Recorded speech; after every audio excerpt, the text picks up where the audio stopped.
There lived an old, poor man and his grandson named Kamanu in a typical African village in Ndoki.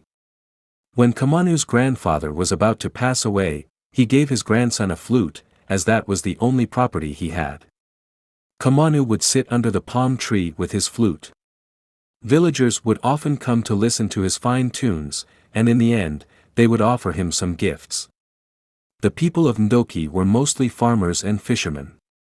They farmed in large quantities and also harvested in abundance, storing it in their houses.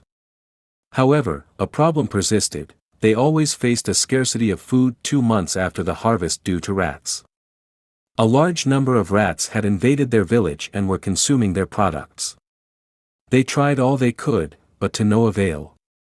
The matter was then brought to the king, who made a declaration that anyone who could eliminate all the rats would be rewarded with half of the king's property and entitlement. Many medicine men tried, but it still didn't work.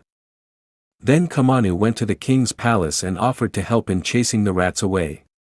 The king laughed and said, "Little boy, you think this is child's play?" Kamanu still affirmed that he was willing to try. The king then gave him the chance and affirmed his declaration to him again. Kamanu then went to the center of the village and began to play his flute. As he kept on playing, all the rats began to gather around him. He kept on playing while he moved toward the village stream. The rats all followed him to the stream and were all drowned. All the villagers were happy. Kamanu then went to the king to claim his rewards, but he was denied.